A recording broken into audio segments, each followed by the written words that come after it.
നിങ്ങൾക്കറിയാമോ, ഇറാൻ എന്ന രാഷ്ട്രത്തിന്റെ ഭരണസ്ഥിരാ കേന്ദ്രങ്ങളിൽ നിന്നും ആയിരക്കണക്കിന് മൈലുകൾക്കപ്പുറം ലണ്ടനിലെ ബില്യണയേഴ്സ് റോ എന്ന് വിളിക്കപ്പെടുന്ന അതിസമ്പന്നമായ ഒരു തെരുവുണ്ട്.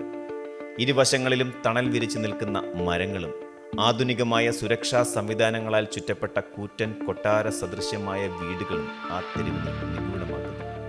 പുറമേ നിന്ന് നോക്കിയാൽ ആരും താമസിക്കുന്നില്ലെന്ന് തോന്നിപ്പിക്കുന്ന, എന്നാൽ സദാസമയവും സുരക്ഷാ ഉദ്യോഗസ്ഥരുടെ നിരീക്ഷണത്തിലുള്ള ഈ കെട്ടിടങ്ങൾ കേവലം ആഡംബരത്തിന്റെ സ്മാരകങ്ങളല്ല, മറിച്ച് ടെഹ്റാനിൽ നിന്നും ആരംഭിച്ച് ദുബായ്, ഫ്രാങ്ക്ഫർട്ട്, പാരീസ്, ടൊറന്റോ എന്നിവിടങ്ങളിലേക്ക് വ്യാപിച്ചു കിടക്കുന്ന ഒരു സാമ്പത്തിക സാമ്രാജ്യത്തിന്റെ അദൃശ്യമായ വേരുകളാണ്.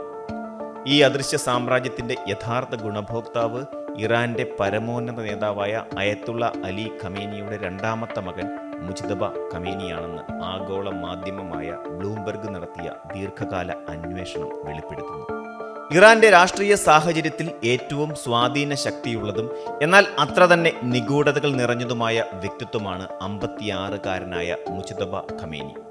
തന്റെ 86-കാരനായ പിതാവിന്റെ പിൻഗാമിയായി അദ്ദേഹം ഇറാന്റെ അധികാരം ഏറ്റെടുക്കുമെന്ന് രാഷ്ട്രീയ നിരീക്ഷകർ കരുതുന്നുണ്ടെങ്കിലും പരസ്യമായ വേദികളിൽ അദ്ദേഹത്തെ കാണുക പ്രയാസമാണ്. ഔദ്യോഗികമായി സർക്കാർ പദവികളിലൊന്നും വഹിക്കുന്നില്ലെങ്കിലും ഇറാന്റെ ആഭ്യന്തര കാര്യങ്ങളിലും വിദേശ നയങ്ങളിലും അദ്ദേഹത്തിന്റെ അദൃശ്യമായ ഇടപെടലുകൾ നിർണായകമാണ്. പാശ്ചാത്യ ഇന്റലിജൻസ് ഏജൻസികളുടെ റിപ്പോർട്ടുകൾ പ്രകാരം നൂറുകണക്കിന് ദശലക്ഷം ഡോളർ മൂല്യമുള്ള ആഗോള നിക്ഷേപ ശൃംഖലയെ മുജ്തബ നിയന്ത്രിക്കുന്നുണ്ട്. ഷെൽ കമ്പനികൾ, ഓഫ്ഷോർ ട്രസ്റ്റുകൾ, വിശ്വസ്തരായ ഇടനിലക്കാർ എന്നിവർക്ക് പിന്നിൽ ഒളിപ്പിച്ചിരിക്കുന്ന ഈ നിക്ഷേപങ്ങൾ ഇറാൻ നേരിടുന്ന കടുത്ത അന്താരാഷ്ട്ര ഉപരോധങ്ങളെപ്പോലും വെല്ലുവിളിച്ചുകൊണ്ടാണ് വളർന്നത്. ലണ്ടനിലെ മുന്തിയ വീടുകൾ മുതൽ ദുബായിലെ ആഡംബര വില്ലകൾ വരെ മുജ്തബയുടെ അദൃശ്യ സാമ്രാജ്യത്തിന്റെ ഭാഗമാണ്. ദുബായിലെ ഏറ്റവും സമ്പന്നമായ റെസിഡൻഷ്യൽ ഏരിയയിൽ ഒരു വില്ലയും ഫ്രാങ്ക്ഫർട്ടിലും സ്പെയിനിലെ മലോർക്കയിലും പഞ്ചനക്ഷത്ര ഹോട്ടലുകളും ഇവർക്കുണ്ടെന്ന് കരുതപ്പെടുന്നു. ടൊറന്റോയിലെ ആഡംബര അപ്പാർട്ട്മെന്റുകൾ ഏകദേശം 10 ദശലക്ഷം കനേഡിയൻ ഡോളറിനാണ് അടുത്ത കാലത്ത് വിറ്റഴിച്ചത്. ബ്രിട്ടൻ, സ്വിറ്റ്സർലൻഡ്, സൈപ്രസ് തുടങ്ങിയ രാജ്യങ്ങളിലെ ബാങ്കുകൾ വഴിയാണ് ഈ പണമിടപാടുകൾ നടത്തുന്നത്. ഇറാന്റെ എണ്ണ വരുമാനത്തിൽ നിന്നുള്ള കോടിക്കണക്കിന് പണം നിയമവിരുദ്ധമായ വ്യാപാര ശൃംഖലകളിലൂടെയും പണമിടപാടുകളിലൂടെയും ഉപരോധങ്ങളെ മറികടന്ന് എങ്ങനെ വിദേശ രാജ്യങ്ങളിൽ എത്തുന്നു എന്നതിന്റെ വ്യക്തമായ ചിത്രമാണ് ഇവിടെ തെളിയുന്നത്. ഈ നിക്ഷേപങ്ങളിൽ പലതും മുജ്തബയ്ക്ക് മേൽ അമേരിക്ക ഉപരോധം ഏർപ്പെടുത്തുന്നതിന് വർഷങ്ങൾക്ക് മുമ്പേ ആരംഭിച്ചവയായിരുന്നു. ഈ സാമ്പത്തിക ശൃംഖലയുടെ മധ്യബിന്ദുവായി പ്രവർത്തിക്കുന്നത് അലി അൻസാരി എന്ന 57 വയസ്സുകാരനായ ബിസിനസ്സുകാരനാണ്. ഇറാന്റെ റവല്യൂഷണറി ഗാർഡിന് സാമ്പത്തിക സഹായം നൽകുന്നു എന്ന കാരണത്താൽ ബ്രിട്ടൻ ഇദ്ദേഹത്തിന് ഉപരോധം ഏർപ്പെടുത്തിയിട്ടുണ്ട്. ഒരു സാധാരണ കുടുംബത്തിൽ നിന്നും വളർന്നു വന്ന അൻസാരി ഇറാന്റെ നിർമ്മാണ മേഖലയിലും ബാങ്കിംഗ് മേഖലയിലും തന്റെ ആധിപത്യം ഉറപ്പിച്ചത് പരമോന്നത നേതാവിന്റെ കുടുംബവുമായുള്ള അടുത്ത ബന്ധം കാരണമാണ്. 1980-കളിൽ ആരംഭിച്ച മുജ്തബ അൻസാരി ബന്ധം പിന്നീട് ഇറാന്റെ രാഷ്ട്രീയ സാമ്പത്തിക വ്യവസ്ഥയെ തന്നെ നിയന്ത്രിക്കുന്ന തരത്തിൽ വളർന്നു. Saint Kitts and Nevis, Isle of Man തുടങ്ങിയ രാജ്യങ്ങളിൽ രജിസ്റ്റർ ചെയ്തിട്ടുള്ള കമ്പനികൾ വഴി അൻസാരി മുജ്തബയ്ക്ക് വേണ്ടിയുള്ള നിക്ഷേപങ്ങൾ കൈകാര്യം ചെയ്തു. ഇറാന്റെ സാമ്പത്തിക തകർച്ചയ്ക്ക് വഴിവെച്ച അയാൻഡെ ബാങ്കിന്റെ തകർച്ചയിലും മധ്യപൂർവേഷ്യയിലെ ഏറ്റവും വലിയ മാളുകളിലൊന്നായ ഇറാൻ മാളിന്റെ നിർമ്മാണത്തിലും മുജ്തബയ്ക്ക് പങ്കുണ്ടെന്ന ആരോപണം ശക്തമാണ്. ഇറാന്റെ ഔദ്യോഗിക മാധ്യമങ്ങൾ എപ്പോഴും അവതരിപ്പിക്കാറുള്ളത് ലളിതമായ ജീവിതം നയിക്കുന്ന ഒരു പരമോന്നത നേതാവിനെയും അദ്ദേഹത്തിന്റെ ഭക്തി നിർഭരമായ കുടുംബത്തെയുമാണ്. എന്നാൽ വിദേശ രാജ്യങ്ങളിലെ ഈ ആഡംബര നിക്ഷേപങ്ങൾ ആ പ്രതിച്ഛായയ്ക്ക് വലിയ രീതിയിൽ മങ്ങലേൽപ്പിക്കുന്നു.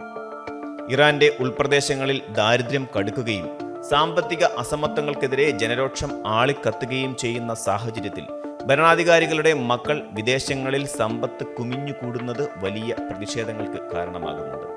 അഖസാദ, അതായത് അധികാരമുള്ളവരുടെ മക്കൾ എന്ന പേരിൽ അറിയപ്പെടുന്ന ഈ വിഭാഗം ഇറാന്റെ വിഭവശേഷി കൊള്ളയടിച്ച് വിദേശങ്ങളിൽ ആഡംബര ജീവിതം നയിക്കുകയാണെന്ന ചിന്ത സാധാരണക്കാരെ ഭരണകൂടത്തിനെതിരെ ചിന്തിക്കാൻ പ്രേരിപ്പിക്കുന്നു. സ്വന്തം ജനത ഉപജീവനത്തിനായി കഷ്ടപ്പെടുമ്പോൾ ഭരണാധികാരികളുടെ നിഗൂഢമായ വിദേശ നിക്ഷേപങ്ങൾ ഒരു വലിയ വിരോധാഭാസമായി മാറുകയാണ്. യൂറോപ്യൻ രാജ്യങ്ങൾ ഇപ്പോൾ ഇത്തരം കള്ളപ്പണ നിക്ഷേപകർക്കെതിരെ കർശന നടപടികൾ ആരംഭിച്ചിട്ടുണ്ട്. അലി അൻസാരിയുടെ ലണ്ടനിലെ ആസ്തികൾ മരവിപ്പിക്കാനുള്ള ബ്രിട്ടന്റെ തീരുമാനം ഇതിന്റെ തുടക്കമാണ്.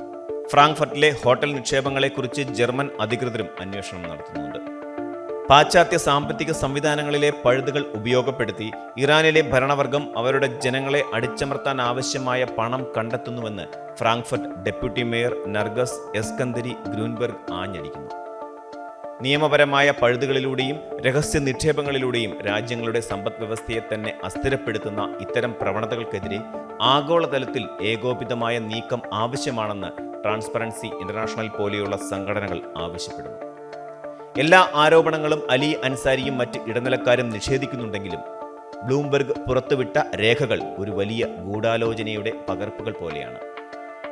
സ്വിഫ്റ്റ് സന്ദേശങ്ങളും ബാങ്ക് ഇടപാടുകളും തെളിയിക്കുന്നത് ഉപരോധങ്ങളെ അതിജീവിക്കാൻ ഇറാൻ എത്രത്തോളം സങ്കീർണമായ മാർഗങ്ങളെയാണ് ഉപയോഗിക്കുന്നത് എന്നാണ്. ഇറാന്റെ ആണവ പദ്ധതികളെ ചൊല്ലി അന്താരാഷ്ട്ര സമ്മർദ്ദം വർദ്ധിക്കുമ്പോൾ ഇത്തരം വിദേശ നിക്ഷേപങ്ങളുടെ ഭാവി അനിശ്ചിതത്വത്തിലാണ്. എങ്കിലും ഭൗമരാഷ്ട്രീയ അതിരുകൾ കടന്ന് ഒരു രാഷ്ട്രീയ നേതാവിന്റെ മകൻ പടുത്തുയർത്തിയ ഈ അദൃശ്യ സാമ്രാജ്യം ആഗോള സാമ്പത്തിക വ്യവസ്ഥയിലെ സുതാര്യതയില്ലായ്മയായും ഇറാന്റെ ആഭ്യന്തര രാഷ്ട്രീയത്തിലെ കാപട്യത്തെയുമാണ് തുറന്നുകാട്ടുന്നത്. അധികാരവും സമ്പത്തും എങ്ങനെ സമാന്തരമായി സഞ്ചരിക്കുന്നു എന്നതിന്റെ ഉത്തമ ഉദാഹരണമായി മുജ്തബ ഖമേനിയുടെ ഈ രഹസ്യ സാമ്രാജ്യം നിലനിൽക്കുന്നു. ലോകത്തെവിടെയായാലും സാമ്പത്തിക സുതാര്യതയും ജനാധിപത്യ മൂല്യങ്ങളും സംരക്ഷിക്കപ്പെടേണ്ടത് സാധാരണക്കാരന്റെ അവകാശമാണ്.